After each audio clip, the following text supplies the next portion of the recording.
Thanks a lot, Shireen, for the introduction. Okay, so today I talk about teaching LLMs to plan, and I talk about chain of thought instruction tuning and collaborative constraint translation.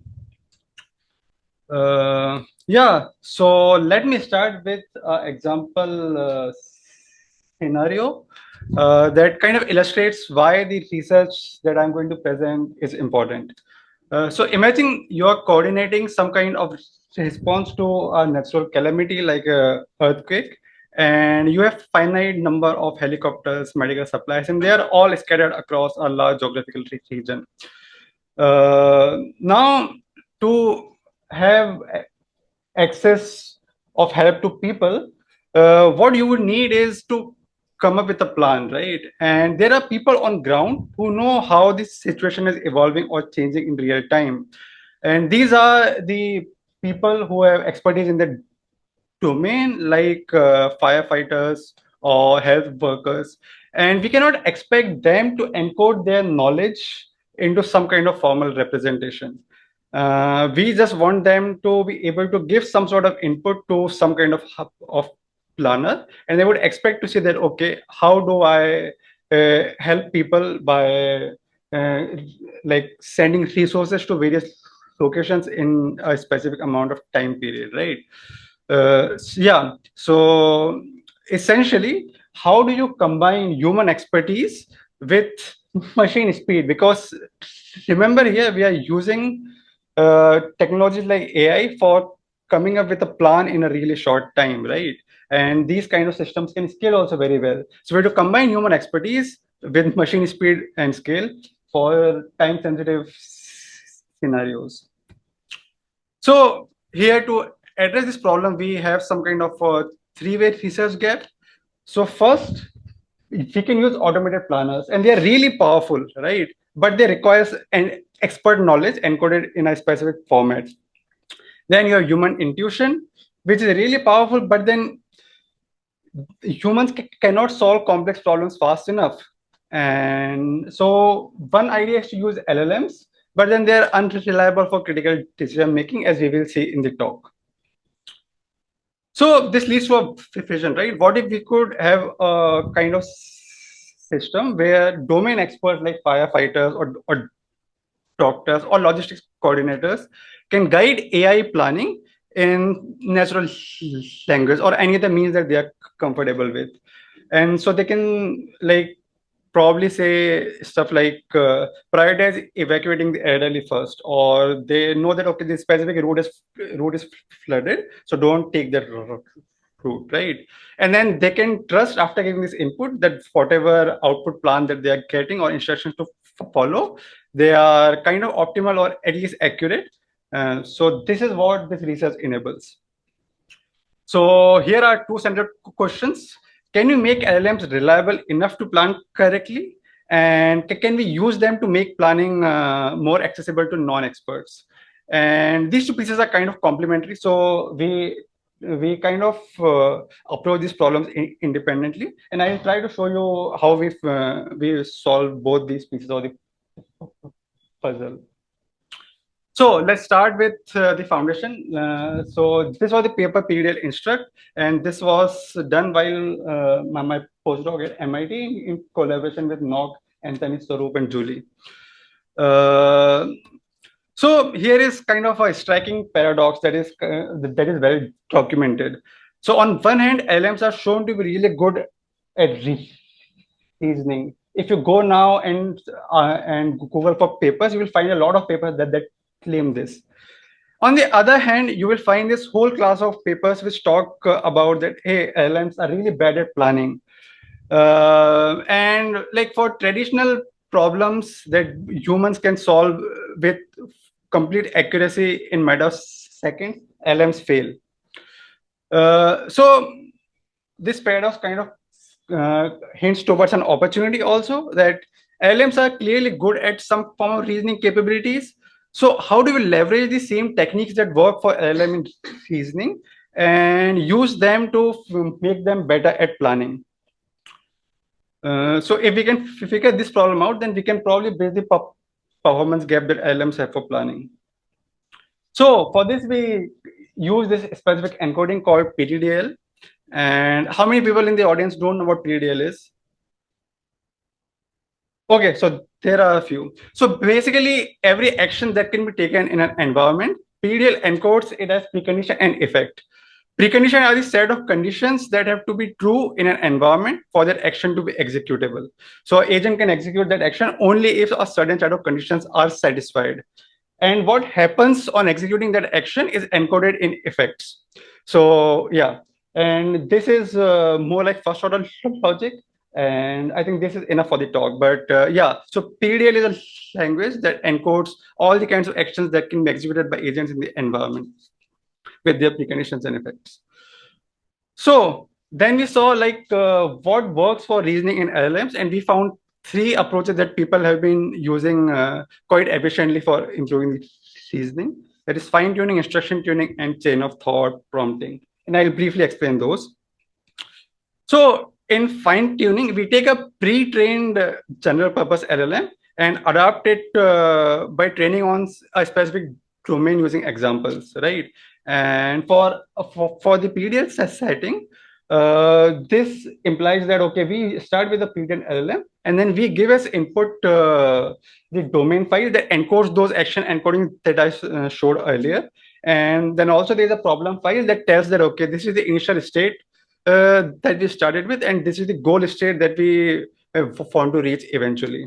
And then we have a plan file that is a sequence of actions according to that action specification. If executed by an agent, will take the environment from the initial state to the goal state, right? So you give that as input to this PDN LLM, and then you fine tune based on that, and then you test on some novel problems, and then see how good the LLM is performing, right?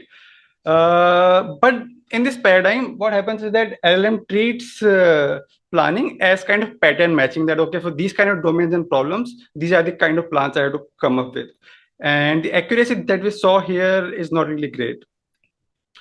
Another thing that seemed to work for reasoning problems is to augment these set of examples with negative examples. So what kind of plans are not acceptable for that specific domain and problem file.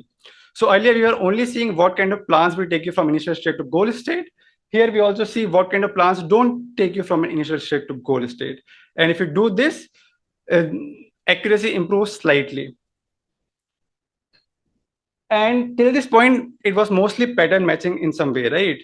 But then what if we give it explicit instructions of like what planning means, why this plan is accurate or why a plan is inaccurate, right? So then we tell it specific explanation that okay, in this state, if you execute this action, so these were the preconditions for this action, and these were satisfied, so this action was executed, and then these are the effects that it ended up in.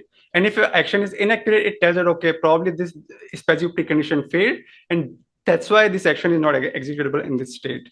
Or if it applies effects inaccurately, it tells that okay, you applied these effects inaccurately. So you give that kind of information as part of the explanation, and we kind of assume that okay, this will teach the model some kind of logic for planning, not just the patterns. And this is like instruction tuning for planning. Then another thing that works for improved reasoning in LLMs is chain of thought prompting. In this, instead of the model directly outputting a plan, for each action, it must also output that, okay, why it executed a specific action, what, like, was the action correctly applied, and what happens on executing that action.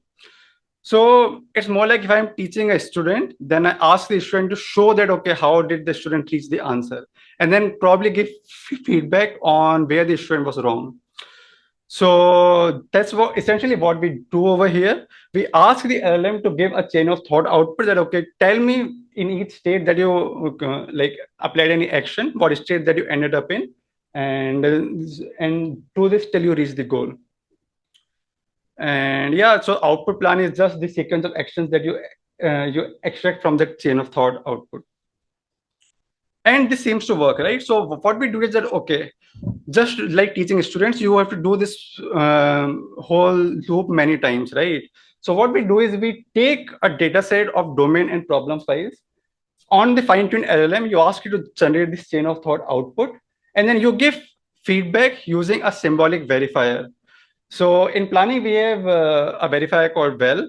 Uh, it takes this domain problem and problem file and a plan as input, and it specifically goes step by step and tells it, okay, this action was right, this action was wrong, and why it was wrong. So you can do this, right? And we tried to play around with two kinds of feedbacks. The first one was that for each action, it just tells that, okay, this action was right, this action was wrong. And in another one, we give detailed feedback that we got from various output that, okay, this specific precondition in this action was not satisfied, hence this action was not executable, or you executed this effect incorrectly.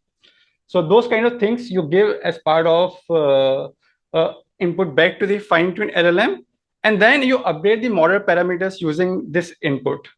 And then you do it eta number of times. So eta is a hyperparameter. We tried around with, okay, various values of eta, that how many times you have to do this loop.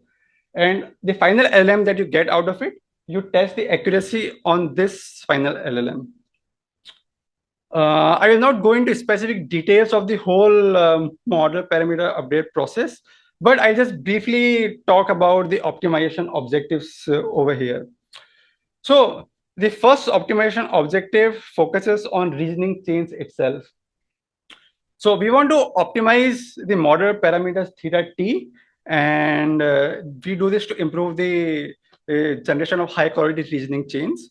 And so what makes a reasoning chain high quality, right? So if it correctly checks preconditions, tracks the state changes accurately, and detect any inconsistencies, right? So basically, if it is checking if all the preconditions on all the actions in the output are are accurate, if the effects are applied accurately, and if there are any inconsistencies in the plan, like, okay, every action was accurate but you didn't reach the goal, or if there is some other inconsistency that, for let's say blocks world, you are holding a block and your hand is also empty, that is not possible, right? So it can check for these kind of things, and then you penalize for any of the errors that it makes. So basically in loss function, we have some component where for every error that it makes, we penalize. And the idea is that when we give this kind of input back to the LLM, we update the model parameters based on this, then we hope that it will learn something about how the planning is supposed to be done. And then we have another objective that kind of takes into account that not only each action is applied accurately, also that you are reaching the goal at the end of the day. So basically, this objective measures how well the final output, which is the output plan, match the expected answers in the training data, right? So this is crucial, right? Because we just don't want good reasoning. We want accurate plans also at the end of the day. And this objective ensures that. Yeah, I am like not covering a lot of details. Like, so you might have noticed that these are all discrete updates. We have to make it all continuous for the model parameters to get updated. But you can read the paper for those details. Yeah, and then we wanted to, of course, test that, okay, for whatever we were hypothesizing, whatever we were working on is actually making any change, like improvements or not.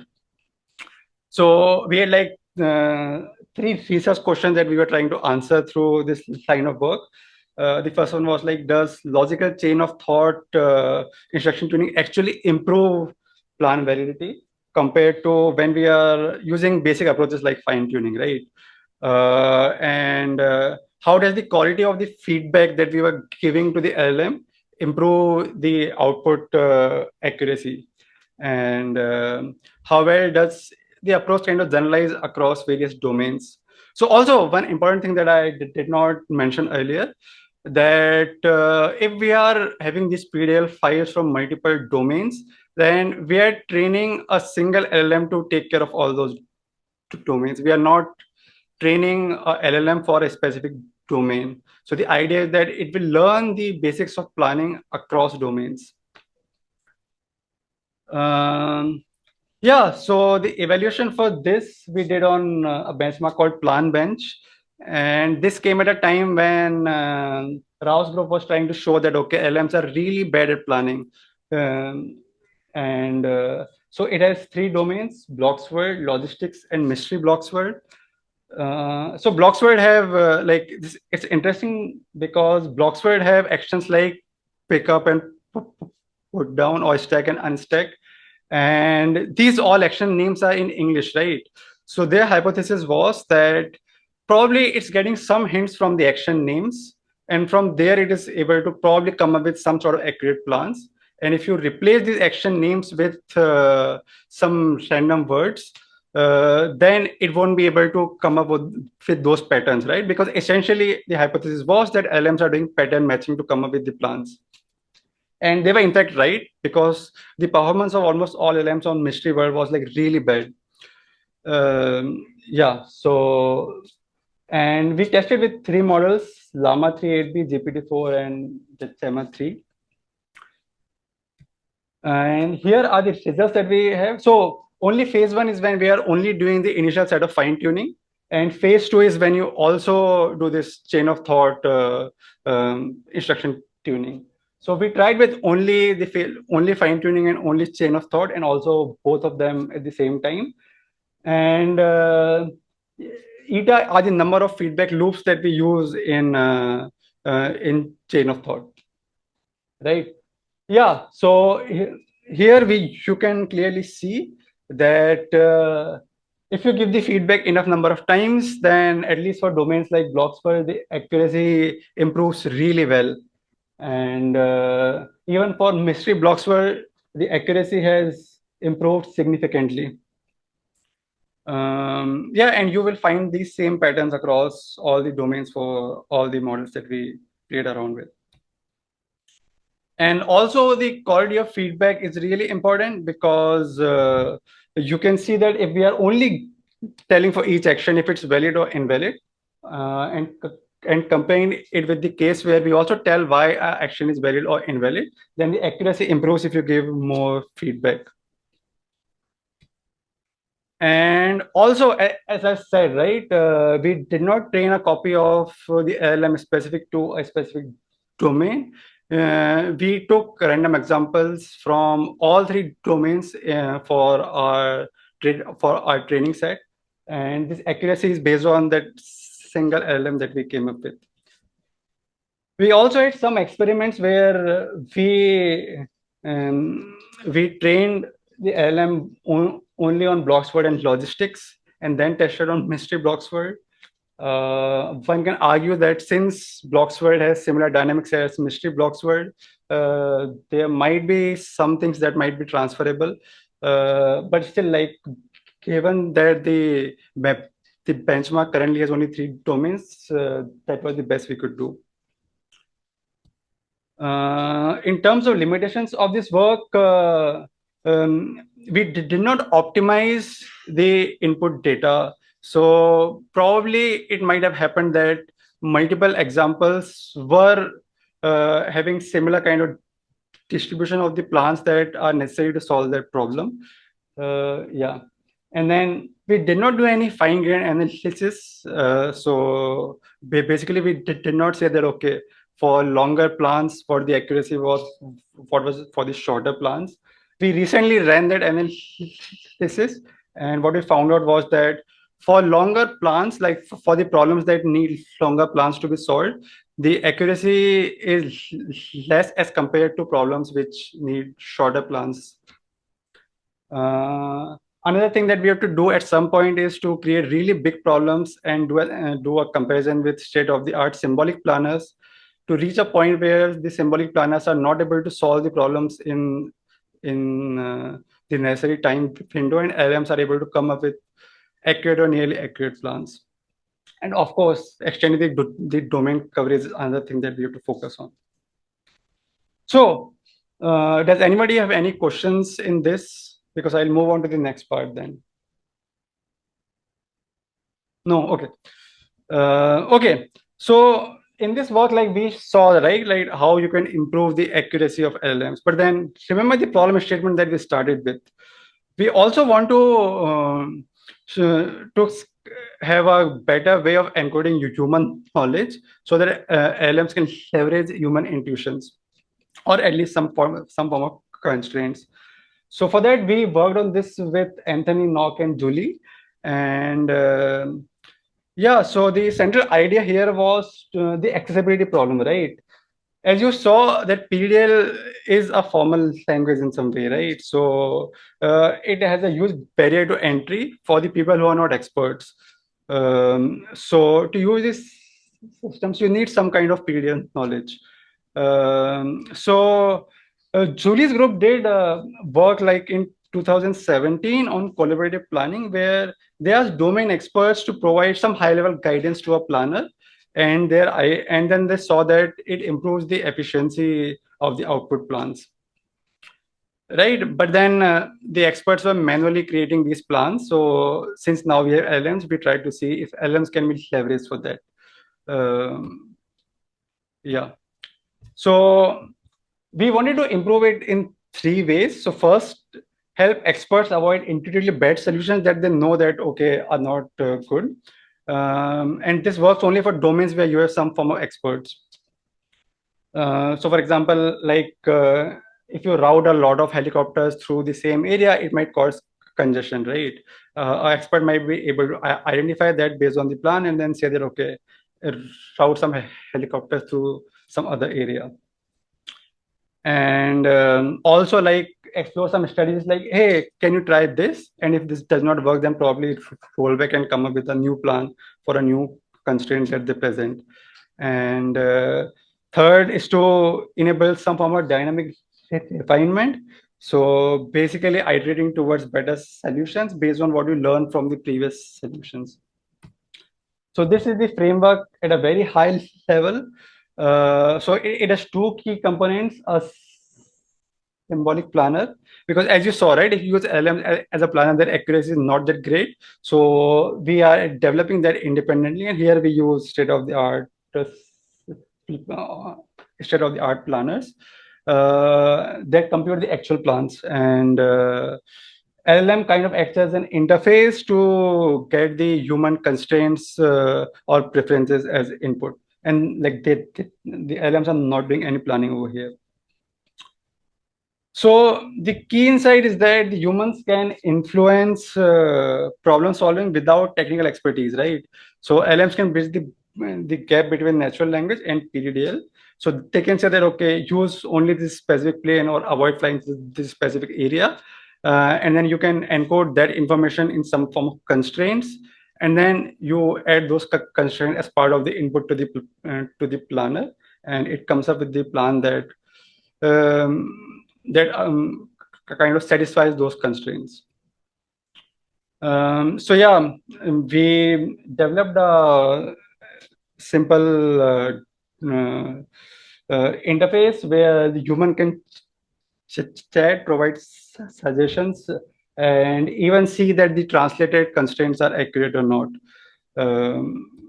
So here the chat capability lets users give some specific insight on the problems. And if you have very short time window to come up with solutions, there are certain planners that can do that kind of planning. And if they are exploring the whole state space without any suggestions, it takes a lot of time to come up with a good answer.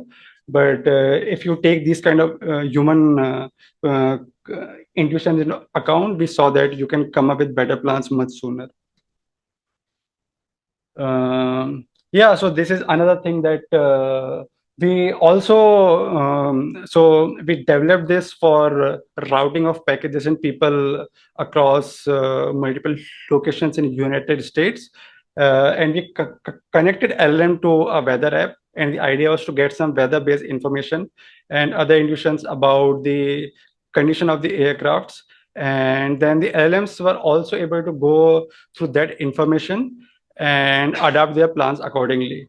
So for example, if Boston is having weather trouble, then they will route less number of planes through Boston. So LM was able to do that. And that is a capability that is not like inherently easily modelable in PDDL, but then using LLMs, we were able to do that. Yeah, and translation is where like the whole magic is happening, right? If you take this natural language input, convert it to constraints. Now, LMs are not really great at this conversion all the time, right? So if I have some temporal logic constraints, I might come up with like from natural language to temporal logic constraint. Then we also have the human verify if this constraint, like we convert it back to natural language and ask the user if this is what you meant or not. And also, LMs are not really great at translating very complex constraints accurately. So we also have it decompose those constraints into smaller constraints and present those smaller constraints in natural language to the user that, hey, is this what you mean? And we have to do this because we cannot trust at this point that whatever translation the LM is doing is accurate or not. So this is our kind of feedback to see if the semantic accuracy is maintained or not. So yeah, we have the interface where the user can provide the input over here, and the constraints that are added are converted and presented to the user. So a complex constraint can be decoded into a large number of smaller constraints and shown to the user also. And then this is the where the plan is shown. It's very rudimentary at this point. We can convert these to English also probably, and yeah. But then what we did was have a user visualize the plan, so they can in this visual interface they can go through the steps of the plan and then probably give feedback back in the interface using natural language that, hey, probably use less number of planes routing through Boston because I know that airport is not operating it like properly. So yeah, these kind of things can be given as part of the input. So yeah, so it's basically a two-step process. You define the user inputs into formal constraints and then pass it to an automated solver. And we wanted to see like what parts of the process were contributing to accuracy the most. And we saw that if you use a verifier, then the amount of parsable constraints that are generated for an input constraint improves. And if you decompose them into smaller constraints, then the number of accurate plans kind of stay the same for a specific domain. But then if you take human input into consideration, the output of the number of correct plans increase considerably. Of course, there is some kind of time that the human has to, like the human needs some time to give input, right? So that increases the time a bit, but your output is much better in terms of accuracy. Yeah, so this is the framework for this collaborative planning. And yeah, if you have any questions, please feel free to ask, or you can email me. Yeah, thanks.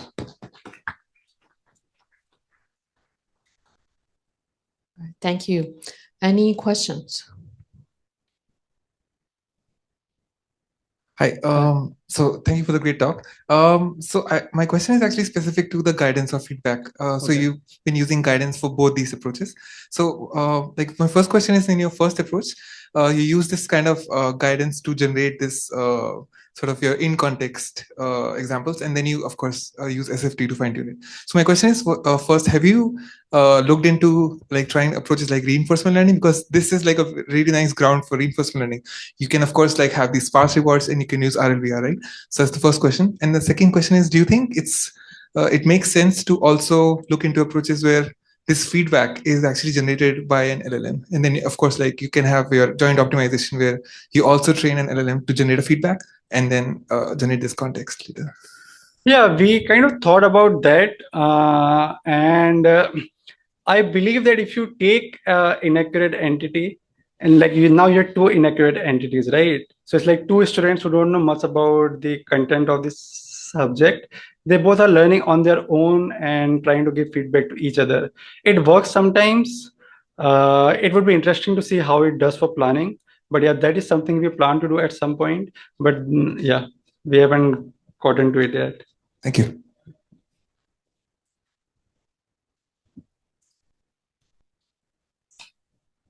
So I'm curious about this second thing that you presented, and I saw you were using PD Sim for the simulation. Yeah.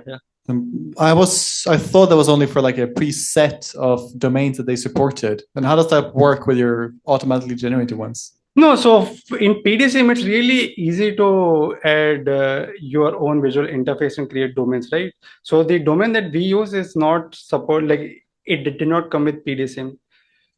We gave it all the entities, like, so our visualization is really crude at this point. For planes, we are using triangles, but if you have good graphics, you can import those files and create these domains really easily. And you can use LLMs to create this visualization much more easily. Right. Thank you very much. Hi. Thank you for the great talk. I have like two questions. First is like planning. You mentioned like after decomposing the plan, the LLM takes input from the user, the human. Yeah. So like, is there any quantification mechanism? Like, because if it proposes like let's say 4 to 5 plans, which are accurate, but it also like there is also like inter-annotator variability. Someone might like one plan, some might like others. So is there any quantification to decide which is the most optimal plan? Well, for us, optimality is, so for this problem, we were tracking of how much fuel is used by the planes to complete this whole task. So we were trying to optimize that and seeing if human input first has to comply with the constraints and also try to minimize this fuel consumption. But I agree that, the preferences might vary from people to people, and that's why this is important, right? So if I prefer not to fly through Boston, then I should have those, like I don't prefer, but if I have those kind of preferences, then I should be able to encode it and have the plans that comply with those preferences. Thank you. Right. Thank you very much. Let's thank the speaker again.